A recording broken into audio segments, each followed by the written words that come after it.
Hello, everyone, and welcome back to Mandy. This is a live, yeah, buddy. So, um, thank you, Indiana. So, yeah, I think this is only my second live.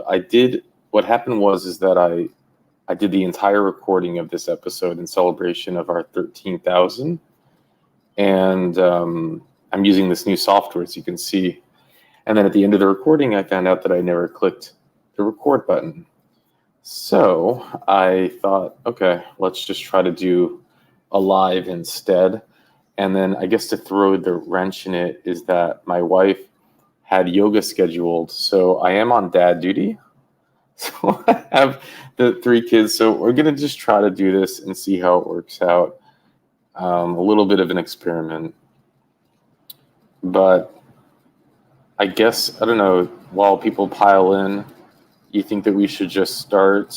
Also, can you tell me, mic check, if you can hear me? Can I get a mic check?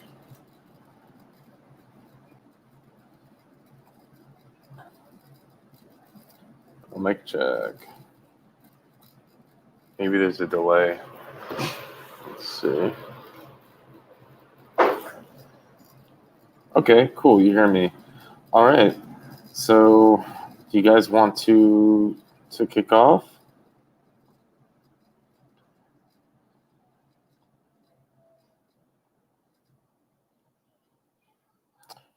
Hey, Mary.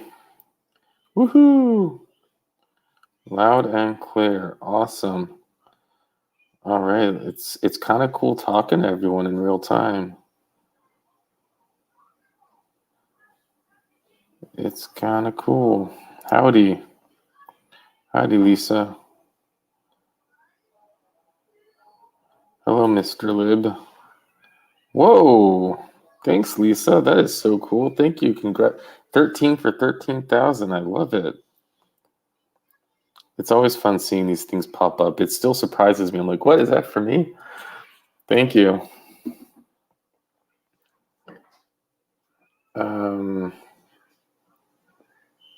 Yeah, I sat my 2-year-old in front of Paw Patrol.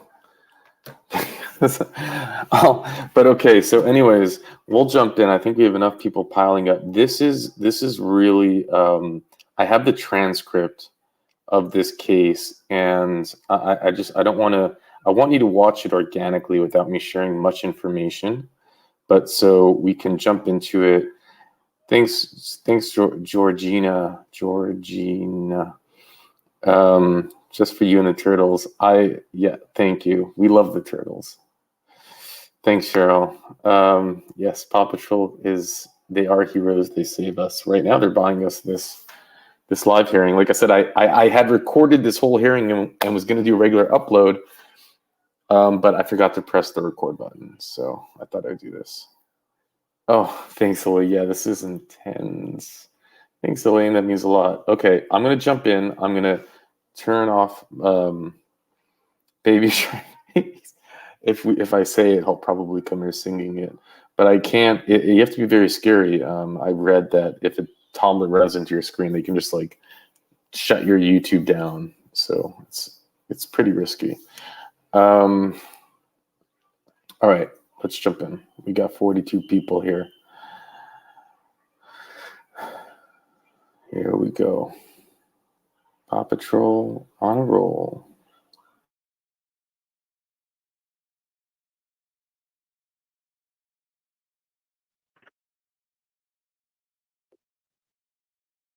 I don't know, we won't read this.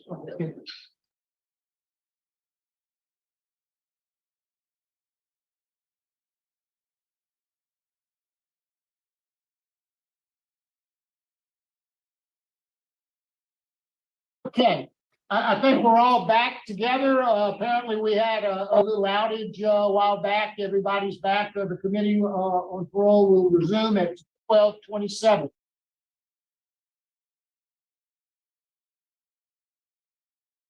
Sorry, I realized that I set it at the wrong time because I got confused here. Let me put it back to the right time. I'm sorry about that.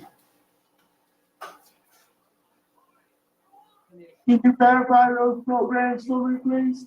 Yeah, we're going to give you an explanation, Project. On crimes of violence, it was not until 2012. He is currently serving.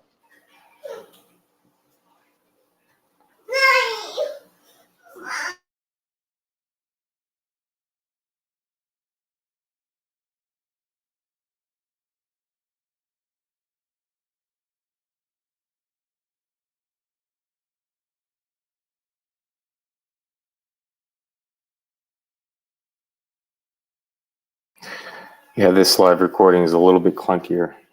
Sorry, guys.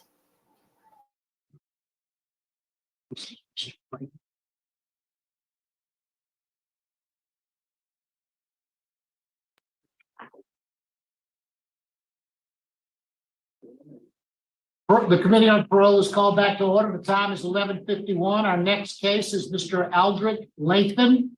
Mr. Lathen, would you please give us your full name and DOC number?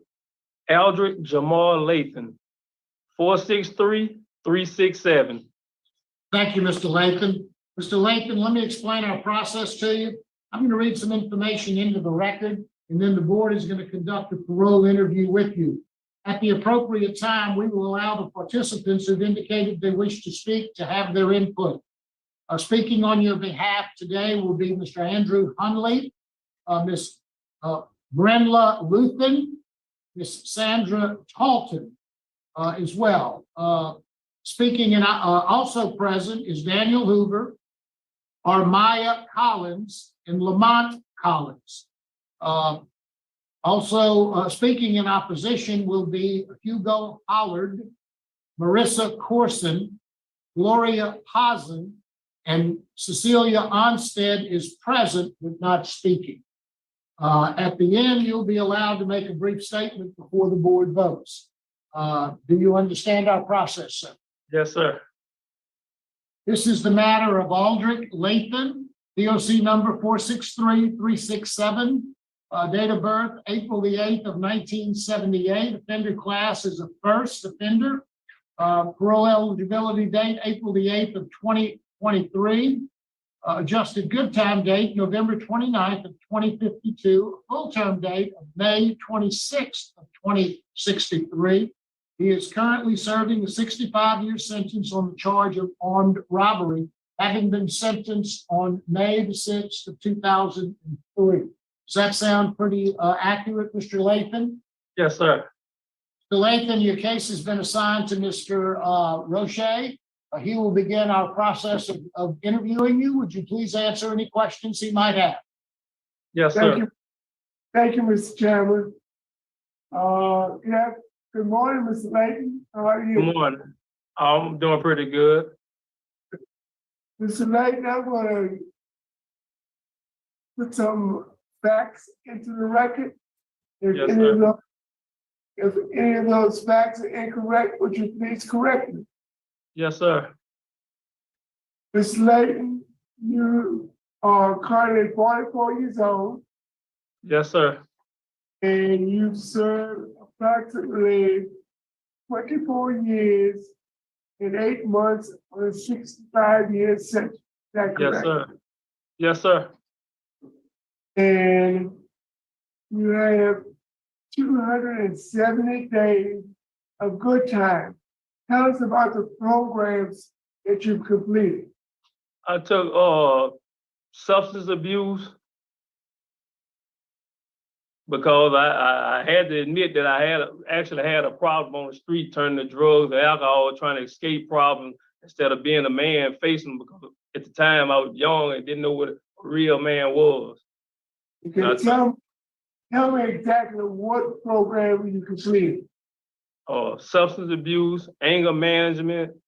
No, what substance abuse program? Living in Balance? Yes, sir.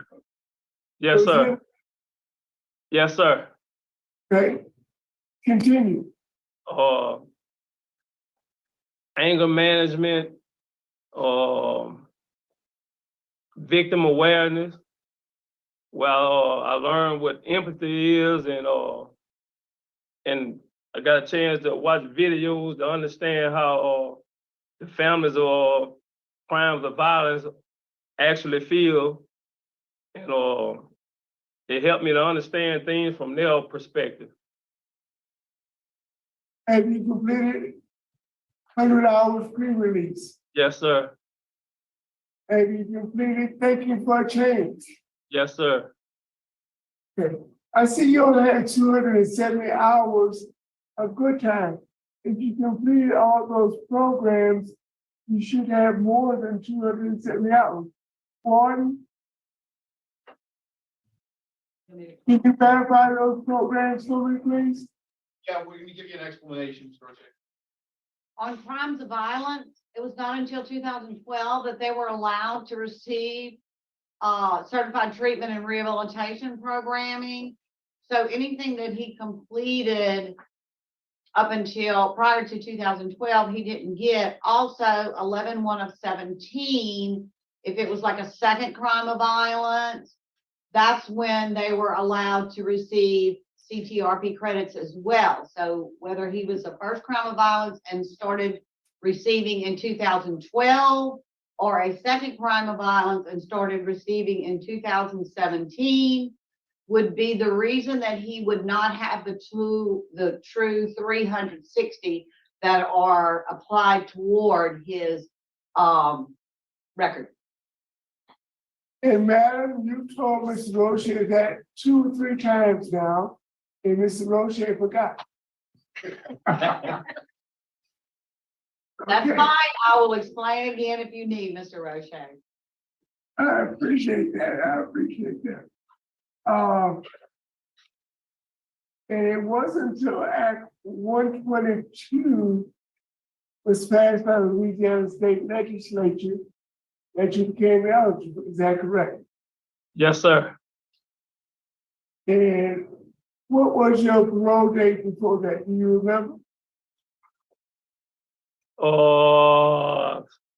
Sometime in 2055, I think it was. Did you still have good time date of 2052? So that's about right. Yes, sir. Now, Mr. Layton Yes, sir. committed horrendous egregious. This offense took away a father and a son away from their family. Yes, The sir. only need to support that family had, and that family has suffered from the day you robbed their place and will be responsible for the death of 2 human beings. Yes, sir. So tell us exactly what happened that day.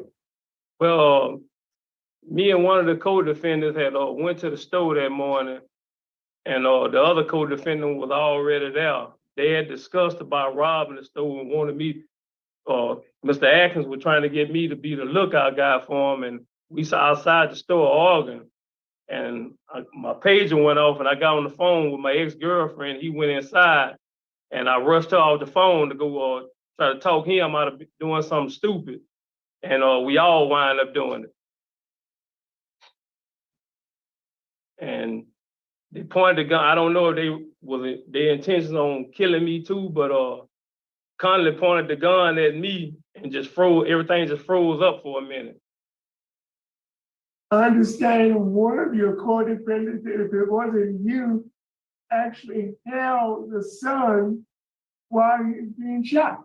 That was Atkins.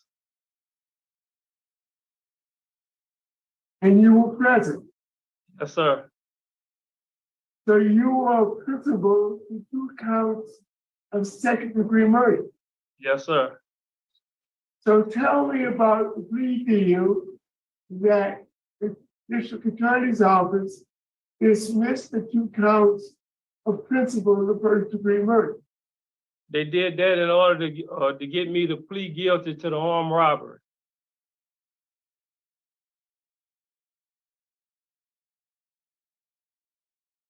Are you privy to the information? Was the family a part of this plea deal? I have no idea what all went on about that. So the deal was offered to you and you took it. Yes, sir.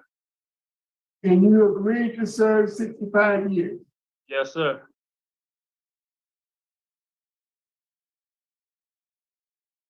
Tell me about your job.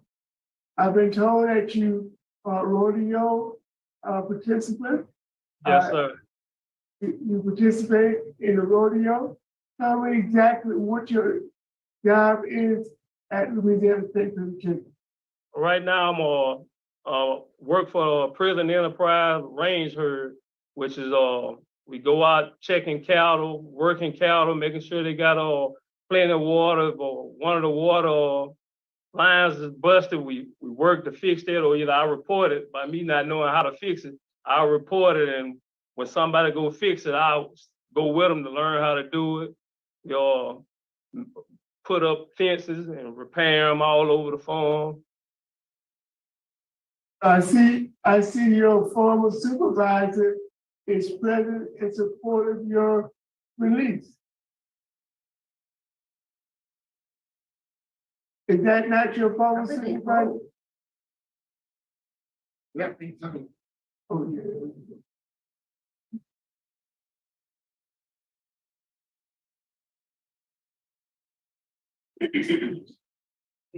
Wait, yeah.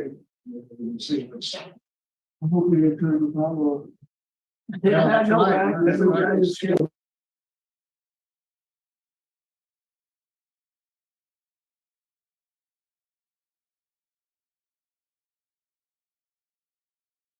We're frozen. As soon as we can get back, we'll resume the hearing.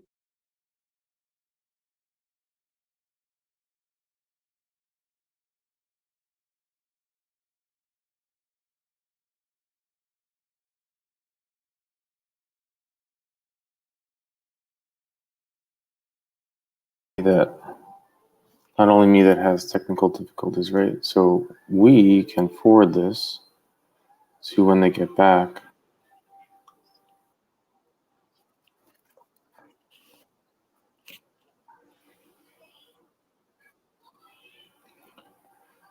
I hear myself. By the way, I have the transcript, so we can go over it later.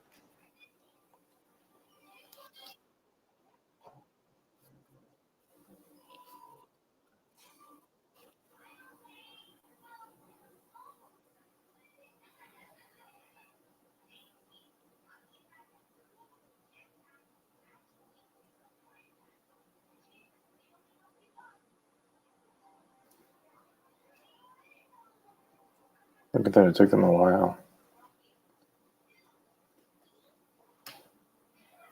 You see, all the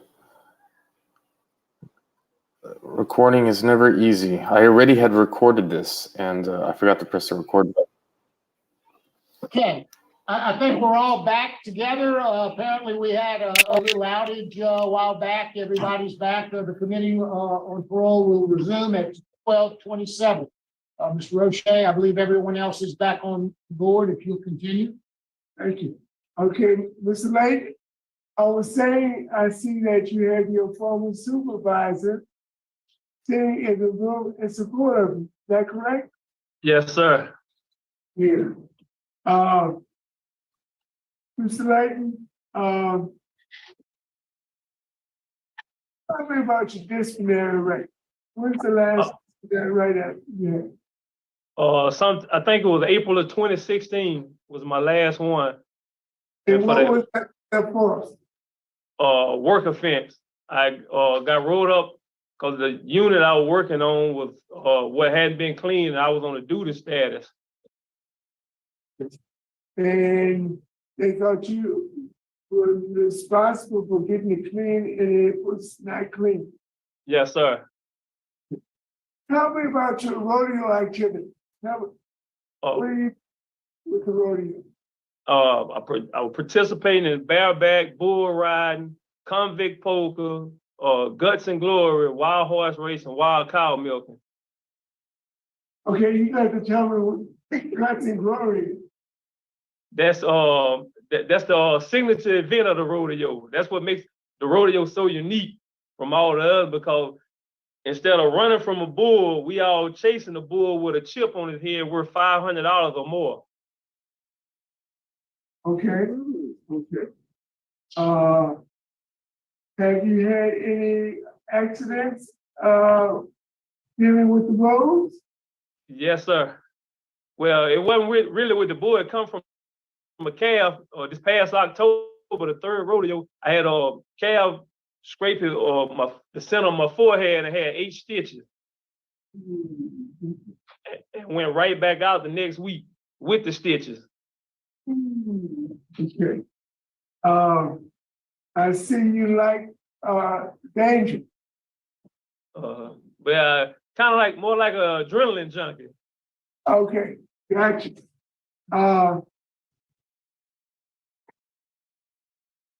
You work on the farm.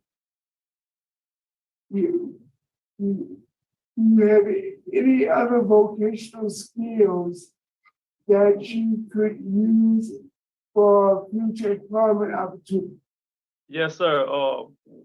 Growing up, I was before I got arrested, I was in Job Corps and completed half of a welding program and a painting program, which allows me to be a roofer, plasterer, sandblaster, or I'm a cement finisher. So all areas of construction. Yes, sir. Now, have you ever used or abused alcohol or drugs? Drugs, only marijuana and alcohol. Okay, when did you start using marijuana? I think I was like 16 or 17 years old. How often did you use marijuana?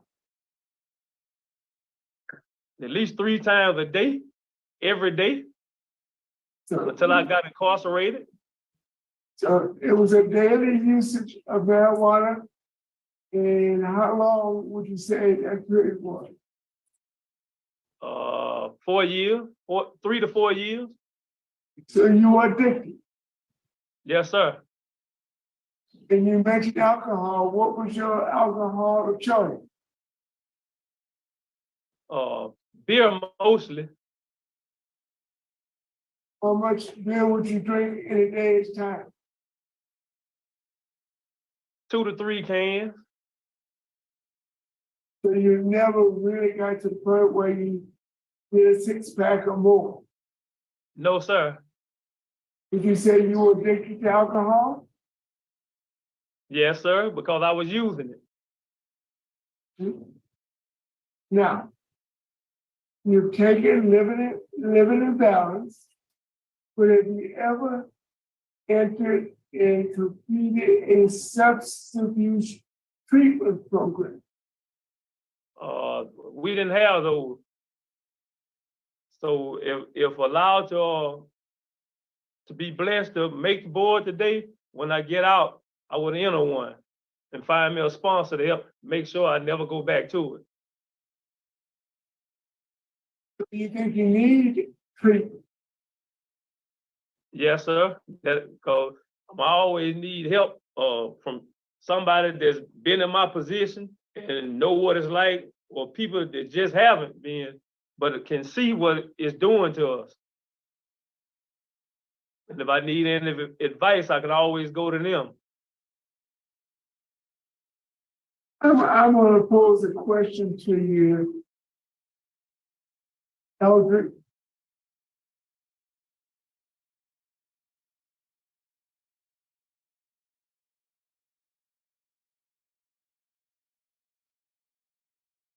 You were about 20 years old, 19, 20 years old when you committed this crime. Am I correct? Yes, sir.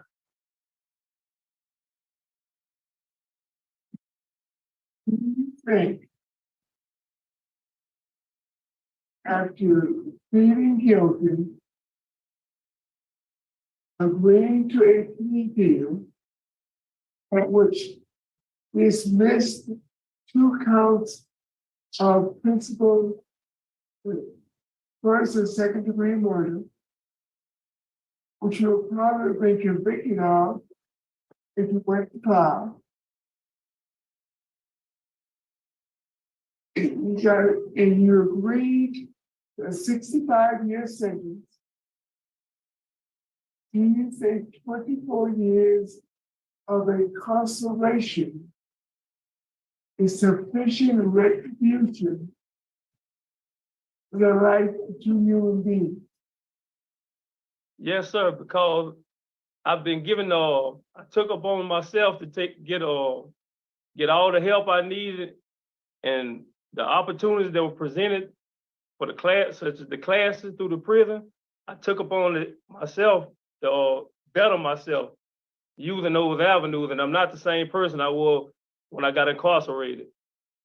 You didn't understand my question. There are 3 reasons why Louisiana incarcerates an individual. He wants to isolate that individual from society because they're a danger to the general public. Rehabilitation to help that person correct negative behavior. And the 3rd reason is retribution, punishment for what that person inflicted on another individual and society. My question is, I'm not questioning your rehabilitation. I'm not questioning whether you are a danger to society. I'm questioning, is 24 years enough retribution for taking the lives of 2 individuals? The only thing those individuals were doing was trying to make a living for their families and support their families. Do you think 24 years is enough retribution? No, sir. Actually, for taking a life, that we really can't really say what the consequences. I mean, not the consequences, but what the punishment really should be, because we can't. It's too severe, and we really can't say.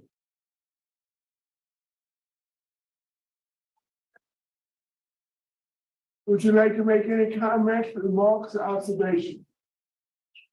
Yes, sir. Aldric came to us initially in 2004. Left here in 2009 for a brief moment. Came back to us in 2010, in March of 2010. Came back as a general orderly, medium custody, worked his way up through the ranks as far as from Men C, Men B, Men A. He's currently now a Men A, as we spoke about, being on the range crew now for the last 5 years. That is a job of trust, that these guys are out and about all day long with minimal supervision during the day. They work very independently. I'll go back and say that during his course of working his way out and up to this minimum A, I was looking through his record, and there was a time where he was actually a groundskeeper, but his specific job was keeping the sewer traps clean in a particular area of the prison. Obviously not a glorious job, but during that time as well, never did he complain, went to work, did his job. Have not had any problems with him other than, again, 4 write-ups in his many years since he's been originally incarcerated since 2006. Thank you, Walter. Sure. Mr. Layton, that was one question I had, and this will be the last question. I'm looking at your master record, and you were arrested in Mendon, and you went to Webster for a while. Then you went to David Wade. Then you went to the Louisiana State Penitentiary in 2004. You left there and for 4 months went to Hunt. Is there a reason why? I just got caught up in the shipping frenzy. They were just shipping people at random. And I tried to find out why exactly I got shipped. Even tried to stop it, but they told me I had to get shipped. And I stayed gone for 98 days. And even my parents tried to call to find out what was going on, and we never got a final answer as to why. Okay. So it was a DOC decision. Yes, sir. I'm very honest with you, Mr. Layton. I'm going to sit back and I'm going to listen. I'm going to listen to the supporters. I'm going to listen to the victims. As of now, and I have not made my final decision on you, because you are a very difficult case for me. Yes, sir. But as of now, my opinion is that you have served insufficient time for the egregious nature of your crime. Yes, sir. And I will sit back and I'll listen and I'll keep an open mind. All right. Thank you. Thank you, Mr. Roche. Now we'll hear from your supporters, Mr. Hunley.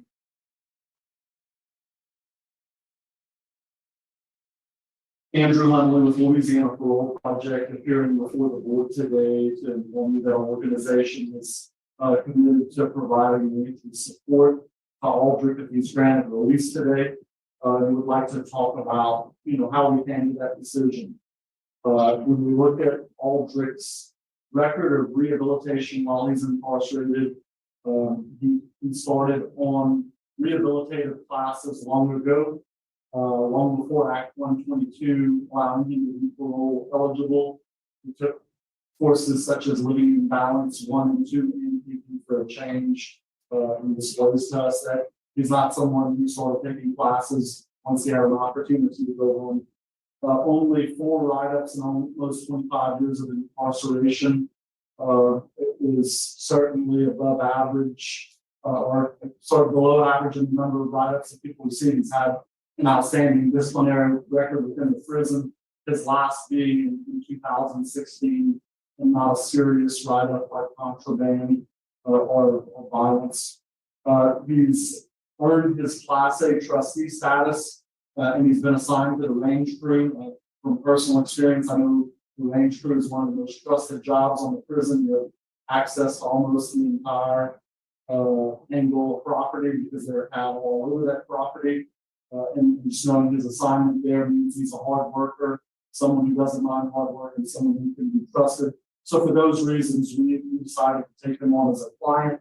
Although he pled guilty, took responsibility and pled guilty to that 65-year sentence. The legislature passed Act 122 in 2001 because they recognized that there were individuals who had been incarcerated for a long period of time, who did not have life sentences, who had de facto life sentences, and they determined that they wanted the parole board to have the authority to look and see those individuals who rehabilitated themselves and who were worthy of a second chance. So that's why Aldric's here today. As to the substance abuse question, I'll ask the board that if you were considering granting his parole, we will do a substance abuse assessment by our in-house social worker. So we would ask that the board consider allowing that social worker to do that assessment, and we will ensure that he follows up with whatever that assessment requires. And finally, he has an approved ICOTS residence in Lancaster, Texas, with his brother. It is approved as today's date. And even if he's granted today, his parole eligibility date is still a few months away. So he would have to serve a few more months before he is released. He would have to reach 25 years served of the release date. He could be released. He would come through Parole Project's residential reentry program for the shortest amount of time in order to complete phase 1. And we would immediately work with probation and parole for him to relocate to Texas. And he has no plan to return to Louisiana. Thank you, Mr. Hunley. And I have one question. Yes, sir. And I'm almost sure you researched it. Why is it that he's not eligible to 25 years? When the law says, I apologize, it's a misstatement. It's, his, whenever he has served, 20 years and reached the age of 45. So I misspoke, I meant to say, yeah, on his 45th birthday, Yes. he has served the right number of years, but he has not served until his 45th birthday. I was thinking about Act 277. Thank you for catching. Thank you, Mr. Hunley. Ms. Brenda Luthen?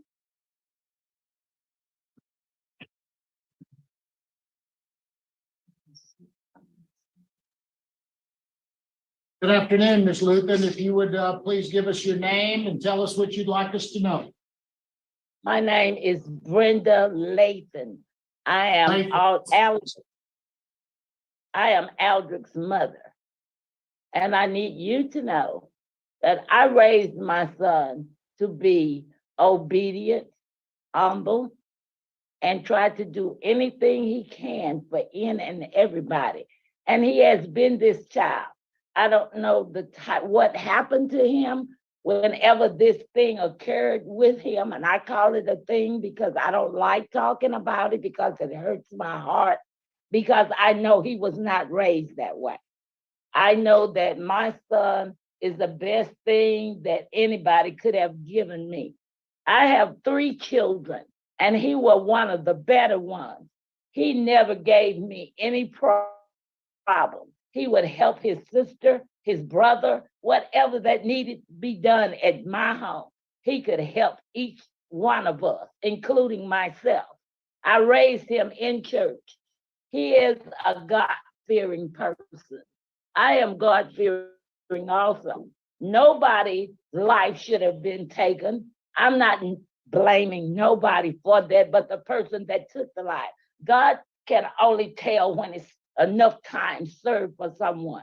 You, me, and nobody else can decide the life that Aldric should lead other than God. But due to the fact that he committed the crime, he has chosen to be a man about it and take his responsibility and do what he's supposed to do as a man. He was going into the Navy and could not go because of this that happened. He scored one of the highest of his group in the Navy, getting ready to go into the Navy. But he didn't get a chance to because he was hanging around with the wrong people. But that's not my fault. I didn't tell him to go out there and hang with them. That's what he chose. But he also chose to make it better by doing what he had to do as a man. He was a boy out there trying to do what bad guys do. But he chose to come in and do what he had to do. Nobody picked him up. He turned himself in and did what he had to do as a person to serve the time that he had to serve. Whatever was coming, he was willing to take it. And my heart aches for him today. And I wish he was home with me right now so that he could have his family doing what they do and we all together as a family.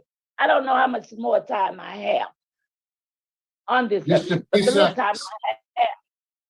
What? What is that? Oh, I thought you meant how much time you can talk. That's all Oh, right. no. How much time I have on this earth, period. I got you. I Okay. don't All right. But I would love to have time with my son outside of this prison. Because I feel that he has been rehabilitated and able to come out into society and get along within and everybody, do what he has to do for himself. And don't worry about nobody else. And stay with God. That's first and foremost. And that's all I have to say. Thank you very much, Ms. Lathen. We appreciate your comments. Ms. Sandra Talton?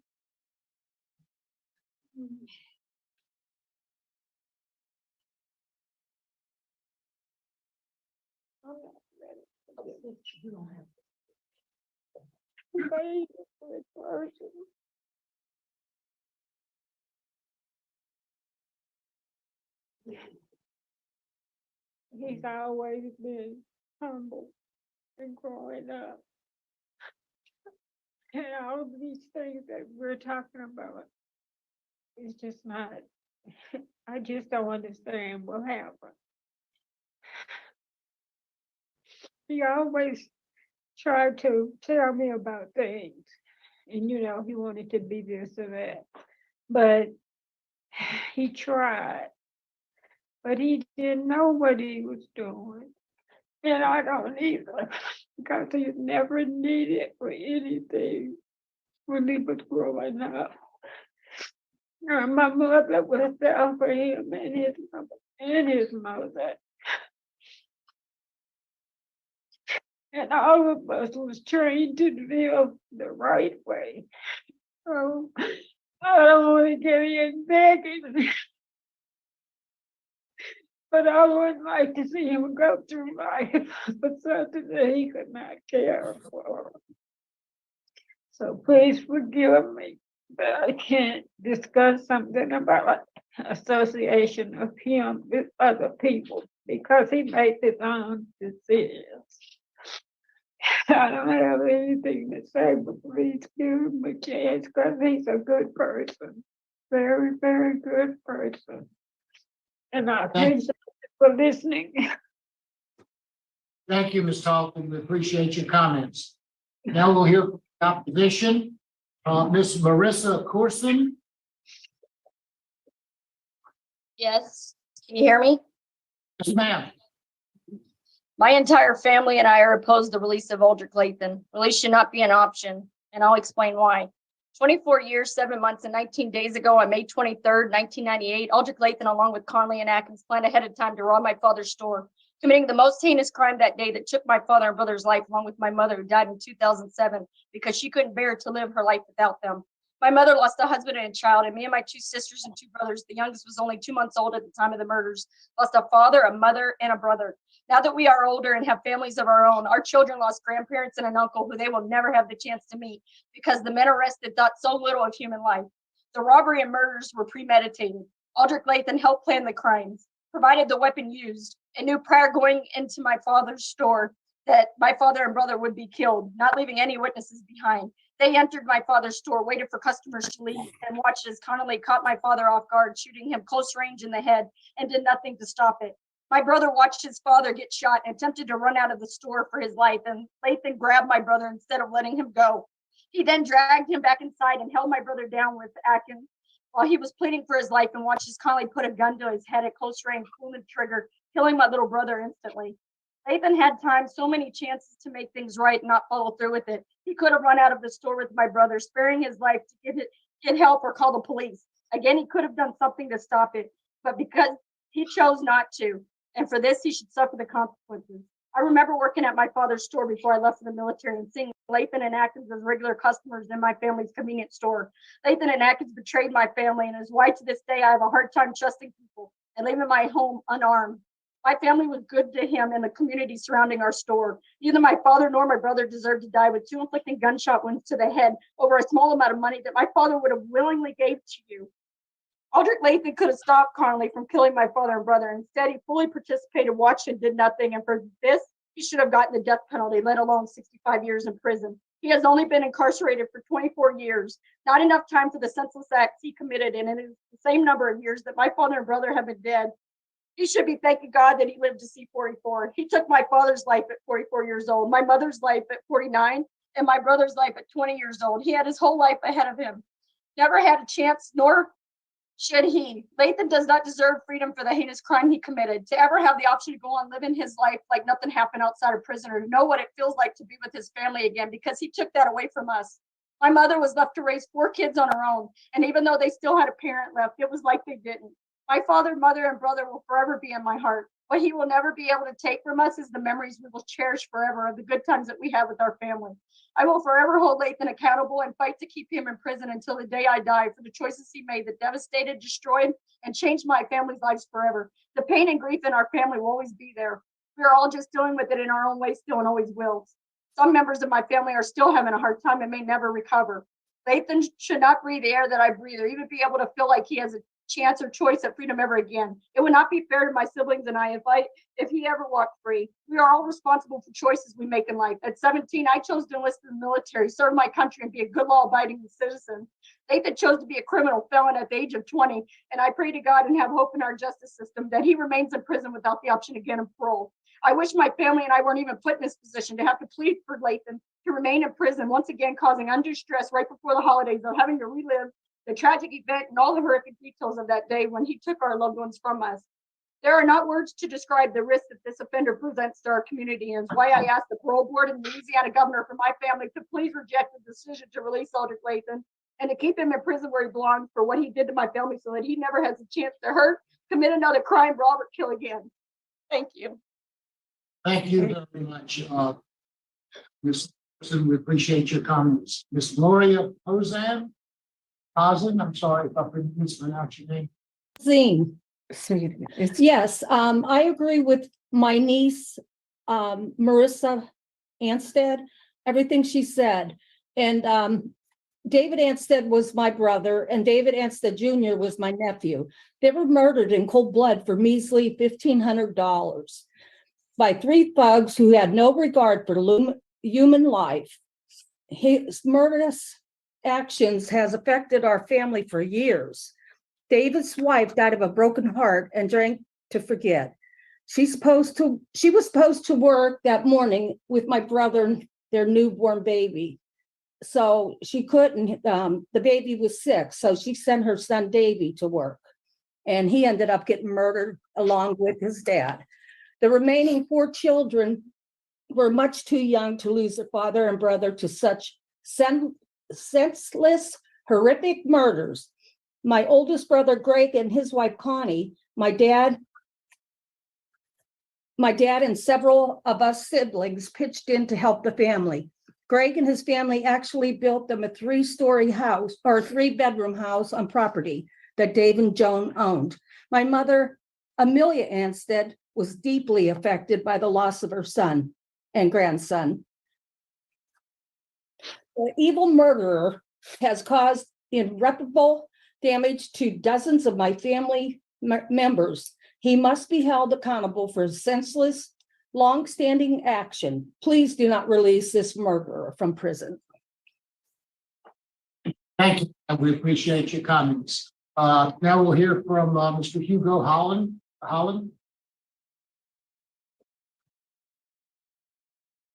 You're on mute, Mr. Holland. Sorry about that, Judge. Miss Roche and Miss Wise and Mr. Roche, we've never met. My name is Hugo Holland. I've been a prosecutor for 34 years, was a police officer 7 years before that. Judge Marabella, good to see you again. Judge Marabella and I've known each other for, almost 40 years, Tony? Anyway, long time. I'm going to give you a couple of reasons why you need to deny parole for this offender. I understand completely why the family members of this offender want him to come home. All family members want their offenders incarcerated to come home. Can you see this? Let me see if I can get this. I'm afraid that's blurry. You can't see that. I apologize. It's something that nobody should ever have to see. That's 2 coffins side by side, a father and a son, whose only offense they committed was going to work that day. Now, the reasons I'm going to give you to deny parole are twofold. The first is, and I'm sure this is no surprise to any of you, I think Act 122 is an abomination. It's an abomination because the state of Louisiana and the family members of the 2 men who were murdered bargained that Mr. Lathen would serve at least 75% of his sentence before he was parole eligible.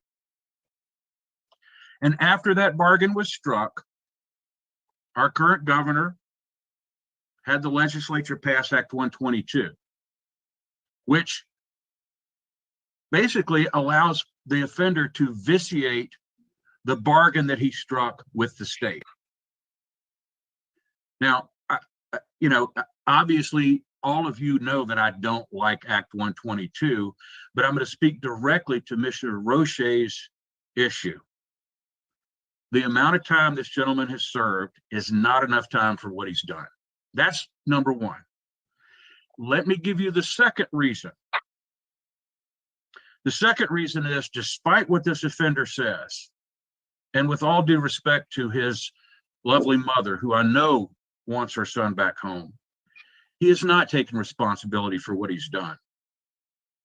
We all know that when you stand up at a meeting of Alcoholics Anonymous, you introduce yourself and you say, "My name is Hugo and I'm an alcoholic." That's the first step in healing, and that's taking responsibility. I listened very carefully to what this offender said about his part in these offenses, and he has not taken responsibility for what he's done. I'm assuming, Mr. Roche, this is your case, so you've read the case file.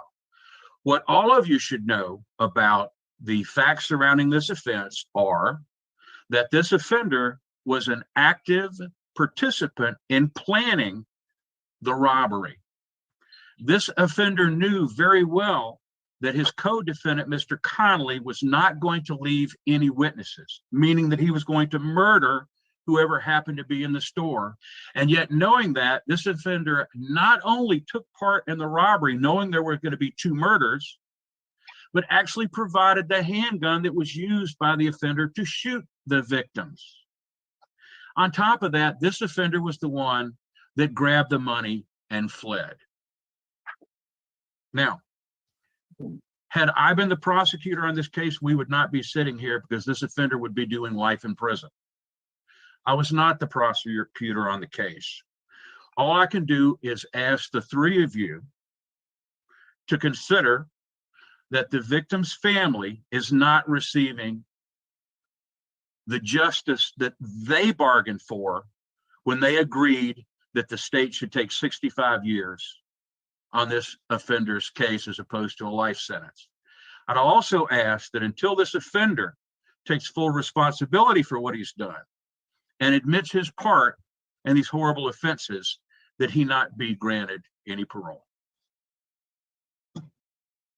Thank you, Mr. Holland. We appreciate your comments.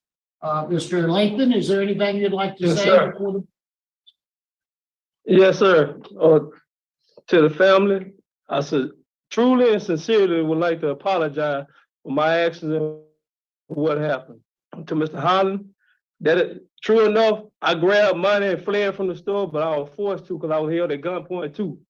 Now the day go by since this incident happened that I didn't wish that he'd have went on and killed me too. But since he didn't, I was man enough to turn myself in and face what I had to face, which was these charges. And I done did my part, and I'm truly sorry for everything that happened. Thank y'all. Thank you, Mr. Lathen. Panel ready to vote?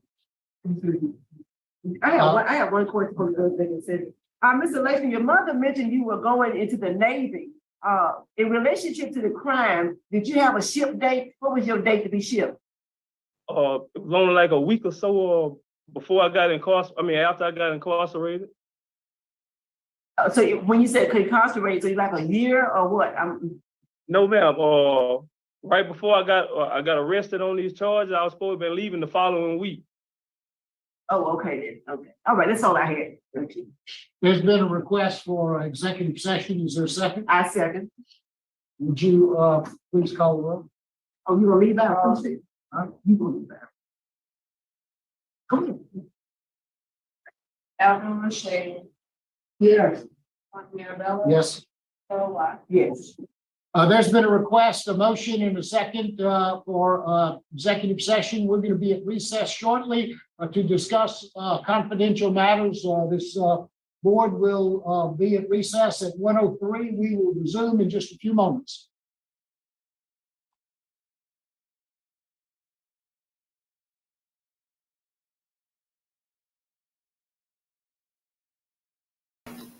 Okay. Who else is a little surprised that they are actually taking an executive session? I know that it's interesting, right?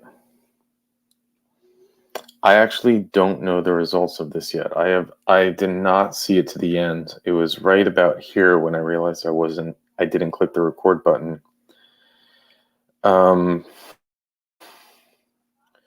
So I can read some of the actual the appeal, because he appealed his sentence, and he appealed because he had made a deal with the prosecutor to testify against his co-defendants, and then the sentence that he got was more than he had bargained for, so he appealed.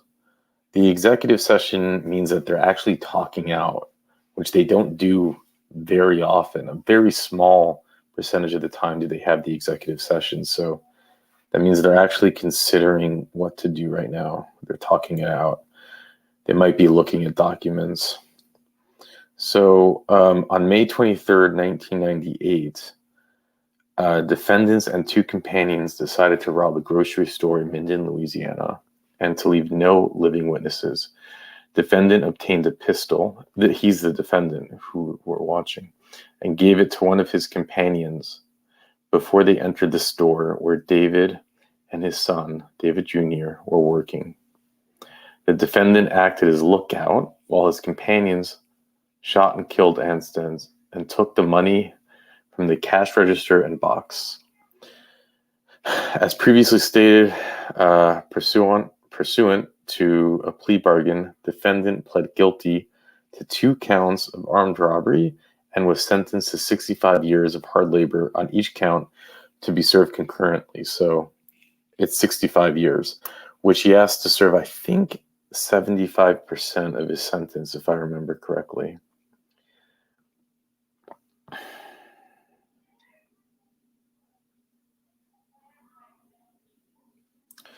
So he was appealing that it was too harsh.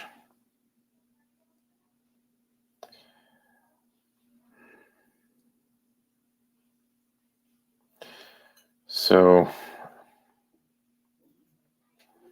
what do you all think? Now the next question is, if you can all just put in the chat, do you want me to forward to the decision? It's about 3 minutes.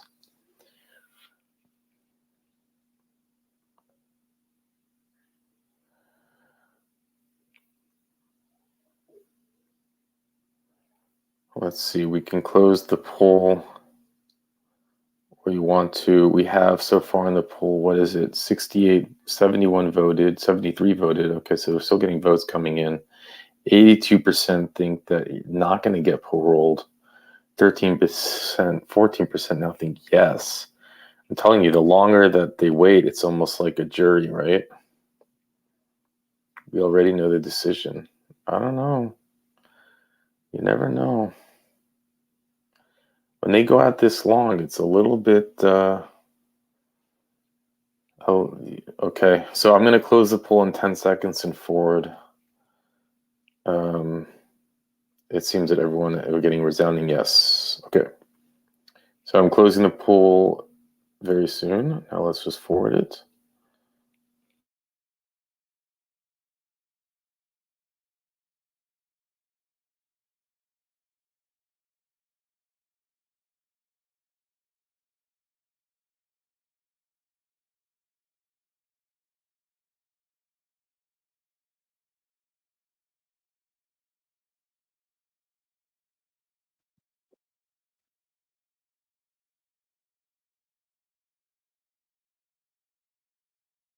Okay, the Committee on Parole is back in session. The time is 1:11.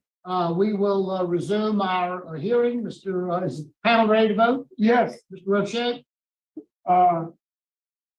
Mr. Lathen, Yes, sir. I've given this a lot of thought.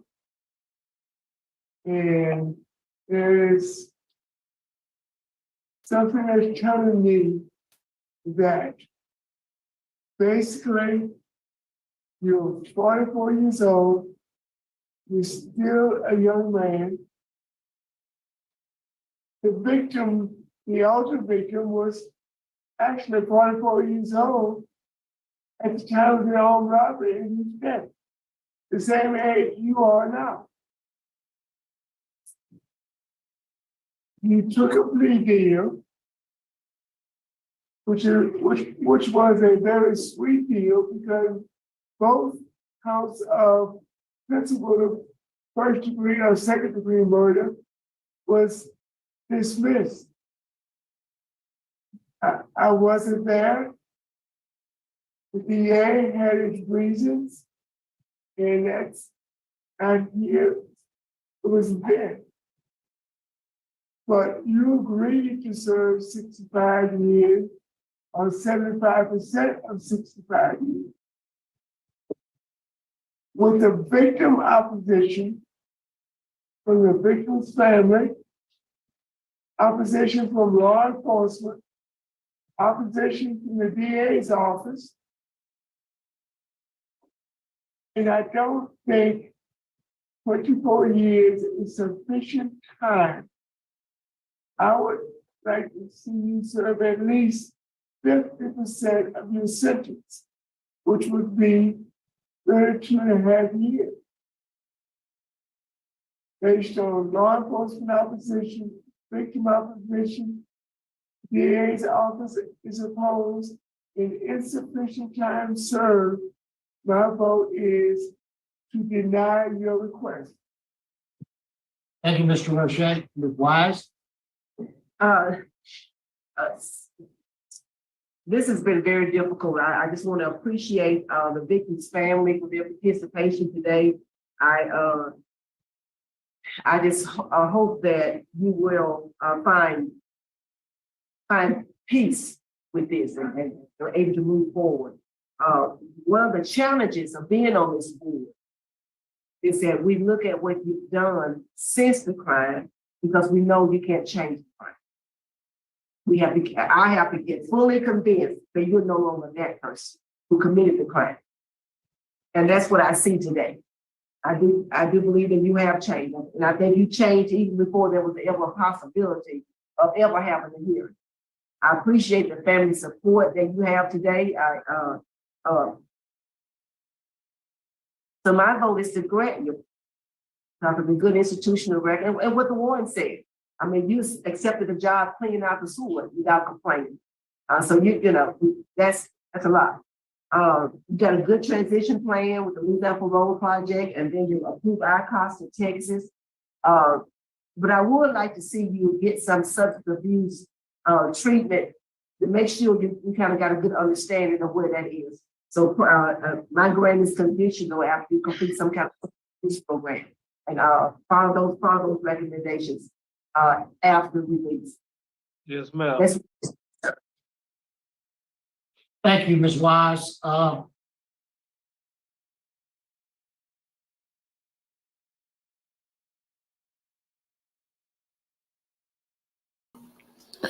Well, sorry about that. That took a second. So yeah, what do you think? This is the final vote. If it goes through, he will get paroled. If not, he won't. So I'm going to close the poll now. 5, 4, 3, 2, 1. We have 74 that thinks. And then let's go.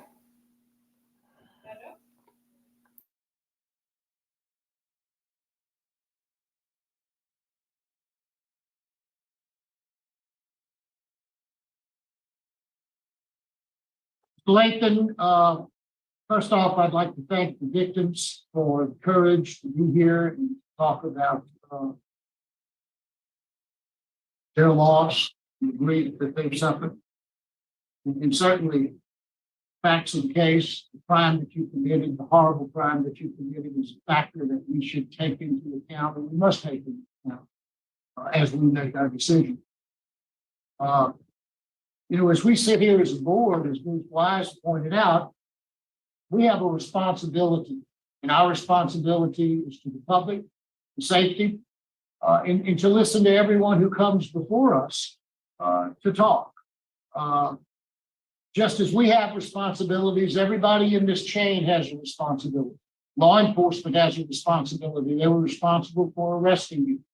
The district attorney has a responsibility for prosecuting you. He chose, for whatever reason, to let you plead guilty to armed robbery as opposed to a murder. The other two defendants pled to murder and manslaughter. They pled to the killings. The judge sentenced you as the judge wishes to sentence you under whatever circumstances he chose to do. And then we have the legislature. And the legislature chose to enact a statute that would allow you the opportunity to be here today. I do agree. 24 years is certainly not enough for 2 deaths. 100 years, 1,000 years isn't enough for 2 deaths. But we're not here. My role is to determine who you are today and what you have accomplished since you've been in prison. You've got a good disciplinary record. We've got a good prison record. We've got a good transition record. You've got a low risk. The warden had some excellent comments. You've got approved ICOTS to Texas. You're not getting out today. You won't be able to get out until several months from now. My vote, likewise, is going to be to grant, conditionally upon your completing a substance abuse treatment program with Department of Corrections, and then upon your release, going to the Louisiana Parole Project, and then your ICOTS to Texas. With following all of the recommendations of the Louisiana Parole Project, which would include substance abuse evaluation, mental health evaluation, as well as all of the programs that they have. So that's my vote. You have 2 votes to grant, 1 vote to deny. Granted. Parole has been granted today. Good luck to you. Thank y'all. Thank everyone who's participated.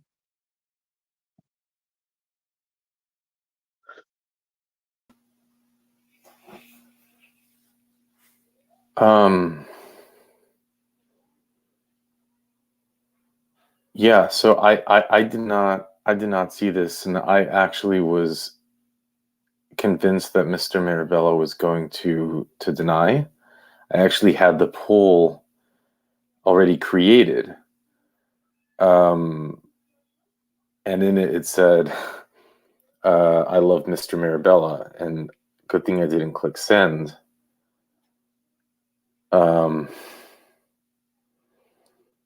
Because that just really shocked me.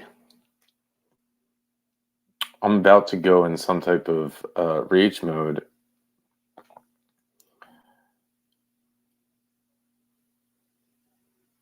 Yeah, I am speechless. How did that just happen? He bought the gun.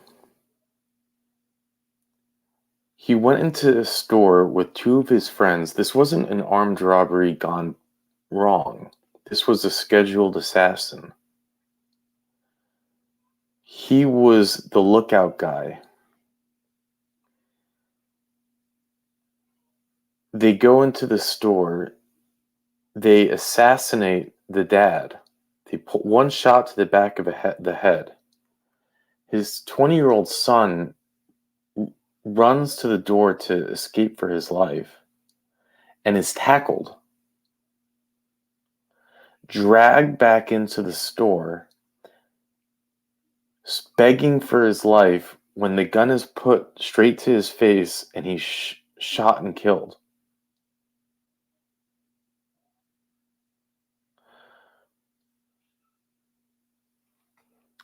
Then they run out, and this was for $1,500.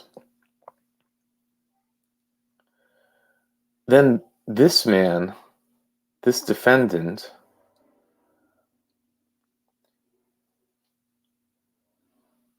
on this hearing,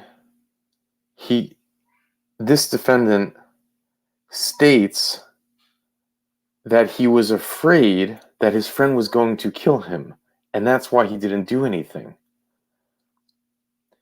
This defendant took a plea deal, which we don't even know why was offered. It wasn't needed, to take a stand as a witness against his two buddies.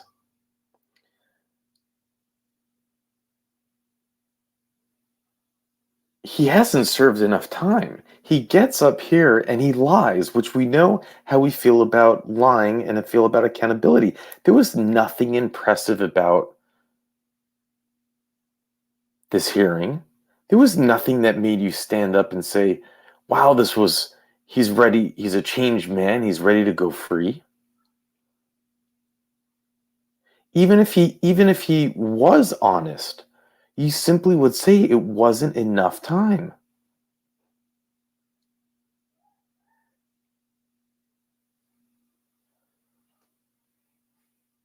A father and a son, lives were taken in a senseless robbery.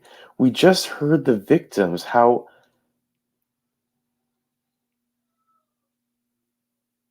destroyed they are. I just don't understand it. I really don't.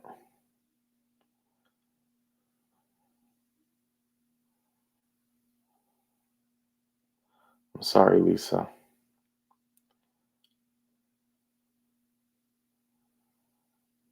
It's there are these hearings where when this is why I really do love Mr. Roche so much. I know it can be frustrating sometimes, but he doesn't get swayed by this. He just sees it for how it is. And Miss Wise, I've seen do this quite a bit. I'm not surprised, but Mr. Marabella is also very straight up and tough. And this really took me by surprise. Really did. I haven't seen him act this way. I am kind of speechless. I don't know. This whole live stream thing also is...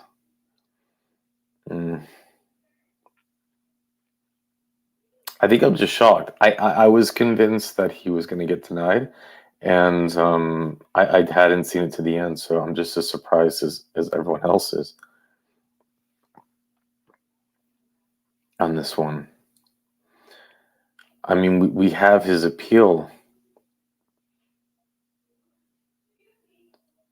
In 1998, the defendant and two companions decided to rob the grocery store and to leave no living witnesses. This was their decision. The defendant he had the gun. He gave it to his friend.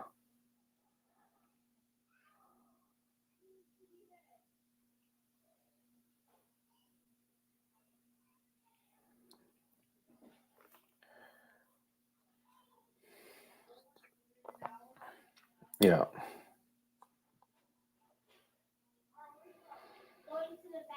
Well, I think the governor, no, the governor doesn't need to do anything. He's paroled. He's free. I wonder if he can even get out today. I don't know how long it'll take, but yeah, he took the money too. Like, that's the boss move, right? He wasn't a follower. Followers don't take the cash. That's not a follower move. Followers don't, thanks, Grace, don't get the gun. He was the one that was always going to be on top. That's like the psychology of it. He got his two buddies to do it. He got the gun. He took the cash. And he was clever enough to then stand in trial and point his finger at his two buddies so he would get less time. He's the puppet master. And in the end, he remains the puppet master. He literally got away with murder. Well, Melissa, I don't know if you can say the board is crooked. I mean, here you have another judge who worked with Tony Marabella for years, even called him by his first name, which was a little distasteful, if you ask me. It's just don't do it. What's the point? What's the point? You don't, like, why do that? It was almost like, But you know, if you would argue that they're, you know,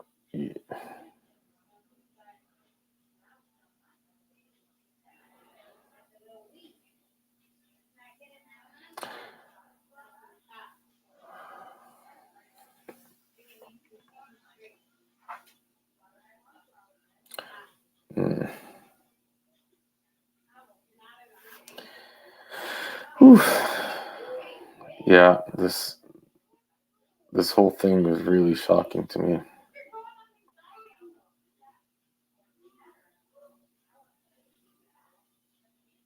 It's really not enough time. You know, the victims, they this is like a good time to bring up the whole idea of this new law, right? That allows and Hugo Holland spoke on it very well. He said he's disgusted by the law. He's just disgusted by it. And it's because you, like what he said, you made a deal with the state. It's a deal you signed on the bottom dotted lines. And then what happened is that the new governor, the current sitting governor of Louisiana, passed this act. And what's happening is that it's reneging on deals. And then it really is a good act for certain inmates. So someone's has a life sentence because they're an habitual offender for selling pot. Yeah, this act is really good. They should get a chance at parole. But for someone who orchestrated a double homicide, a brutal double homicide,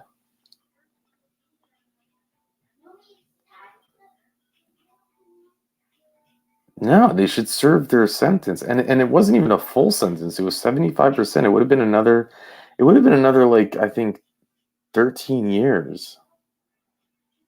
What's wrong with having him sit another 13 years? It wasn't locking him up for life.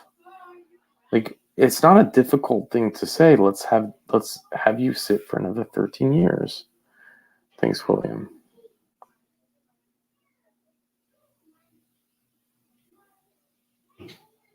Yeah, Stacy.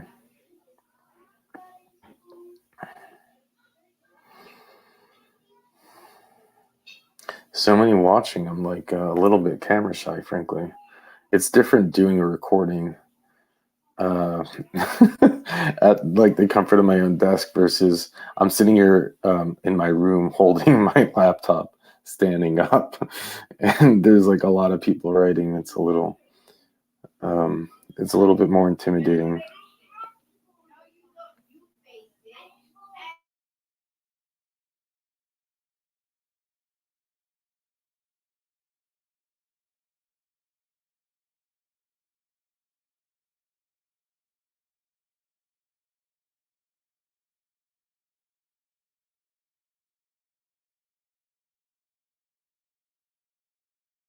Yeah, no, those really trigger me too. Thanks, Angela. Thank you for joining the live chat. I think it's your first one. I see a lot of new faces here, I should say. So thank you all for joining.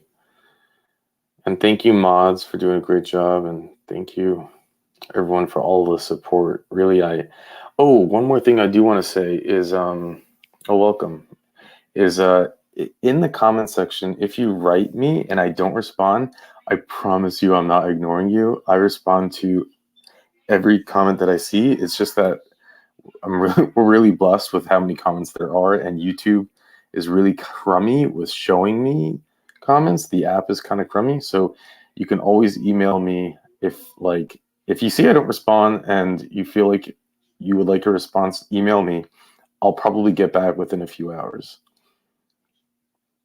at least within a day. Like, I don't have the email on my phone, so it's not one of those things. Like, I have to be on my computer, you know.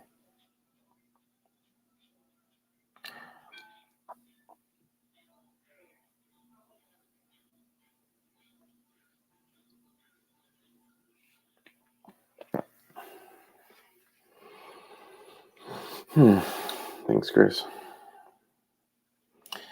Yeah, it really was shocking. So like I was watching this, and this is the new software I'm using. So I'm not like I just started using it, and I was literally at the point when they had the break, and then I realized I didn't hit the record button.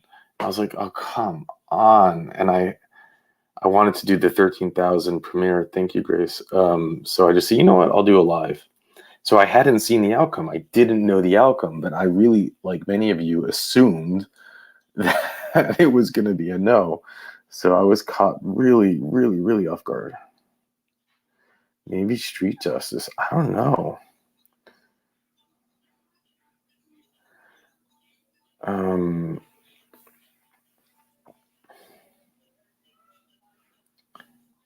Thanks, Lizel. Thanks for joining the live chat. Yeah, the voting is fun. It's much more difficult when I'm doing a live because I have basically like multiple screens up, and it's a little bit more, but I'll get used to it. I was in legal vice chats. Oh, was that like yesterday? I think I joined and said hello or something. That's amazing. You caught me. There was like 10 million chats going on. Is it 211? Is it 211 or is it? I'm not familiar with 211. Gracie, you like that he got out? I don't think he served enough time. It would have only been like another, I think, 11 years because he only had to serve, I think, 75% of his sentence. Why not have him serve another 11 years? He didn't have a great interview. It really wasn't impressive.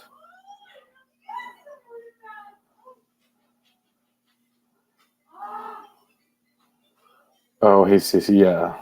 I mean, this is only the second live I've done. I think I did one like 2 months ago. I do premieres more often. I've been doing premieres almost every day, which it feels like a live. In a premiere, you have the live chat, but it's all pre-recorded. But you have the polls in the live chat. You just don't have, things run much smoother, and you don't hear all this background noise, and I don't talk like this. Good night, Lucy. I think you're also new. Welcome to the chat. I see so many new faces, actually. So thank you all for joining. Do more people join live chats versus premieres?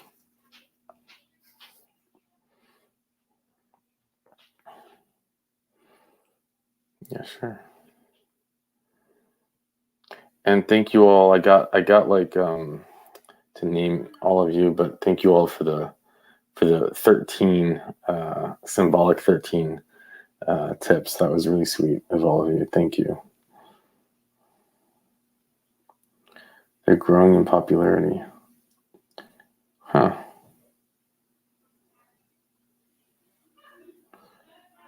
It's interesting.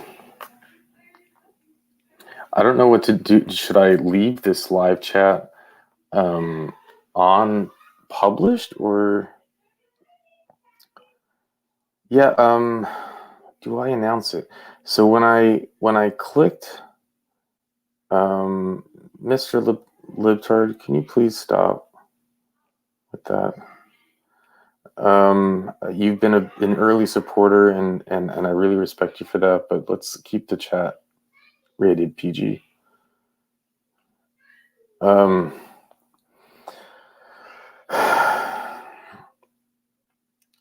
What was I going to say? I just got distracted.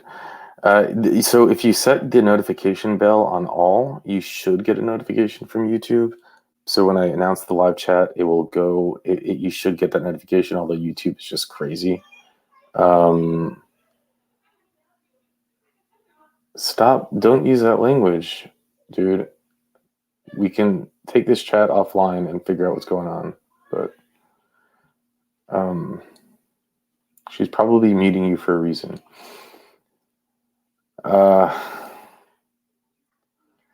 Yeah, I'm sorry. I keep getting distracted. So Also, if you check the community tab, in the community tab, I usually do announce when I'm having lives, but also what I'm realizing the YouTube algorithm is really tricky. So like if I announce in the community tab that I'm doing a live and then I publish the live, YouTube tends to want to shadow one of those things. So if I put it first in the notification, then sometimes you won't get the stream notification. It's just weird. It's like they kind of like don't want me posting too often, which is what it seems to be. I'm just guessing by looking at like the data.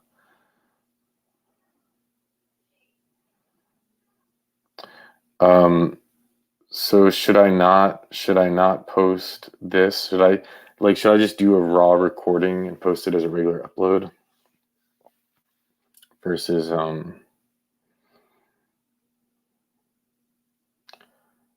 just posting this, because this is probably messy. Yeah, or if you click on my channel, you'll see a bell, and then you want to turn the bell on, and then you want to do. Oh, you know about this, Grigsby? Yeah, I think I've seen that. It was funny. I did my first story like 2 days ago. I was just experimenting with it, and it got like 1,600 views in like 10 seconds, and I was like, but it was like a kind of like an like I didn't think it out. I just didn't know what to expect. So then I made a second story where I put like effort into it, and it got like 8 views. It's like, okay, YouTube does not like me doing 2 stories. They really control your content, like hardcore. Like it's totally. There are some uploads that I do that get like 300 views. I don't know why, but it's just like YouTube decides to ghost it. There are also some where they just say, not just some, probably like more than 50%, they demonetize it, which means like they're basically like, you can't, there's no ad revenue on this. And you're like, why? It's almost, it really does seem like they just flip a coin and say, well, this you can monetize, this one you can't, because there's no like rhyme or reason for it.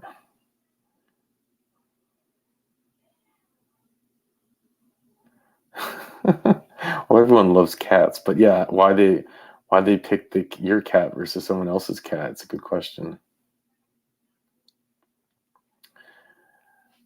Yeah, well, I like notifications when I want the notifications. Bye, Georgina. Thank you so much.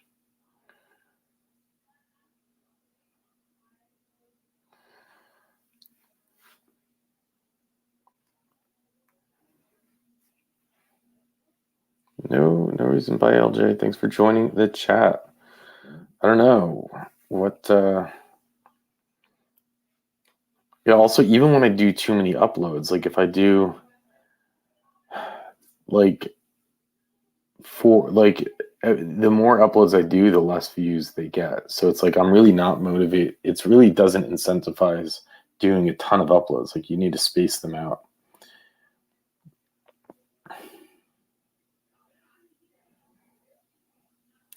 Thanks, William.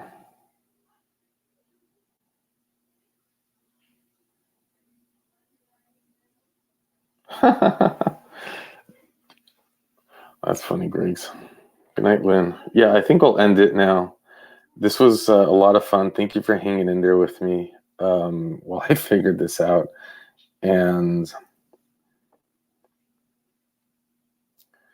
yeah, well, yeah, I don't know what it is, Noel. Because technically, if they say it can't be monetized, it means that there's no ads. So I don't know if they're making money on it. Yeah, buddy, Jesse. Thanks, Invisible. You're not invisible to me. I see you. Yeah, Grace. Also, I am losing sleep already with this one channel. Like, what if YouTube just shuts me down? I've seen it happen with other creators, and it would just be like you guys would all disappear. I would have no way of saying, "Hey, I'm over here." So I don't know what to do about that. Like should I create a Twitter? Like, should we create something? But I don't know. It's just sleep. I'm gonna lose. Just have to lose it.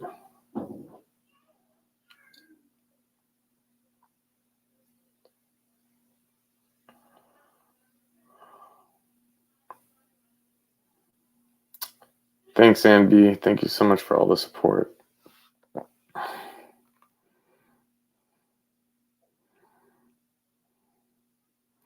Andy made a great design for me. It was really sweet. Thank you. And you guys, you know that the logo was created by a subscriber. He emailed me and he's like, I'm an artist. He's like a retired veteran, and he's just like, I made this for you. I was like, what? It's like, you guys are just so great. Like, this community, that's what I just love about this community. There's everyone here is really, really special and sweet and loving and caring, and it does feel like a warm family, which I just feel very blessed to be a part of. Patreon. I did set up Buy Me a Coffee. I am a part of a couple other creators' Patreons. Guess I could, yeah, but you know, I don't like, what other content would I cover? I really like, I feel like the parole board is what really drives me. Like, that's what I'm passionate about. And really, I like, let's be real. It's not me that everyone's here for. It's Judge Jackson. So, you know, without them, I'll just be another data point in YouTube. I think there are like 50 million YouTube channels or something.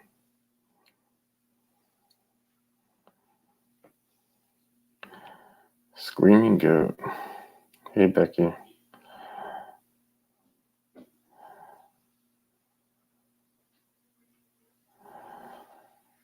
Yeah, I love the parole board. There are parole boards in other states that I did find. Actually, Big Ian sent them to me. He's a good guy.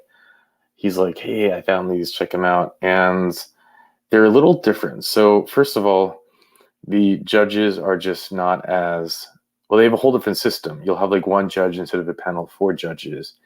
And they're, you know, it's all about, like, Judge Jackson could have her own TV show like Judge Judy, right? Like, they're charismatic, they have personalities, they have interesting accents. If you put a boring judge there, it's just not going to be an interesting parole hearing.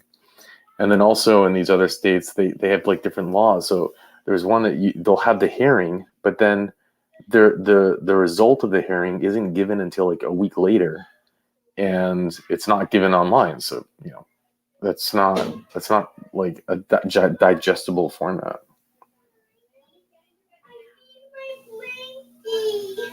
Oh, yeah, I will go to bed. Thank you. It is time.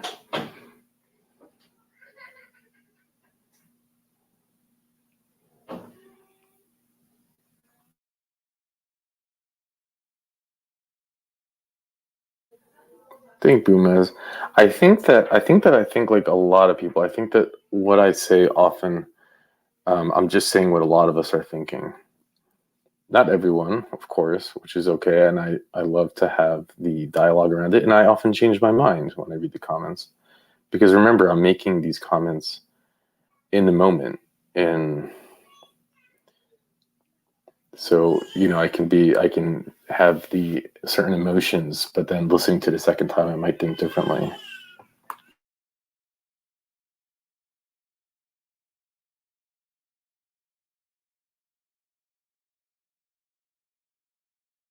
Maybe I'll go live. I need to be in my, did you get blocked? What do you mean?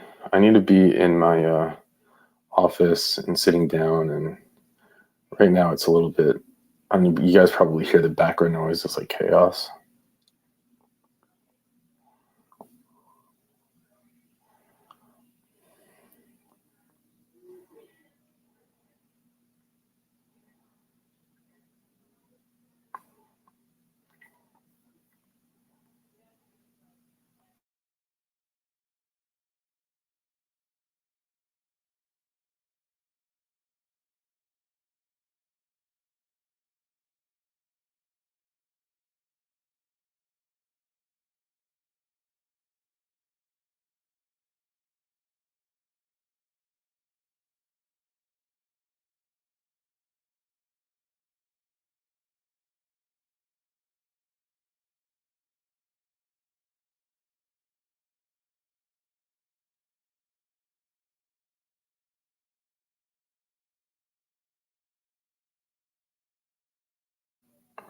Whoa, Kathleen, thank you. I was just about to end the chat. That is really sweet of you. I got a lot of love tonight. Thank you, guys.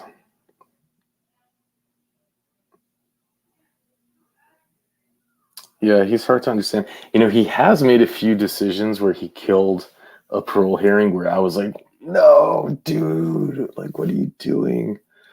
But yeah, we would, if he retires, we would talk about, yeah.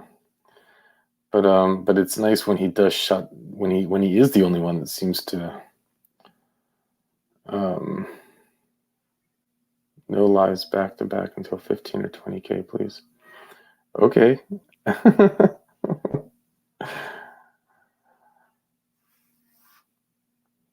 we can do that. Why is that? Is it just not a good look?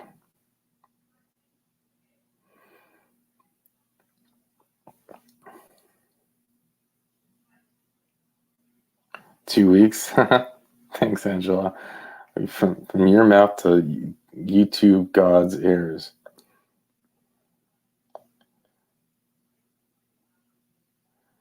Yeah, we need Miss Jackson back.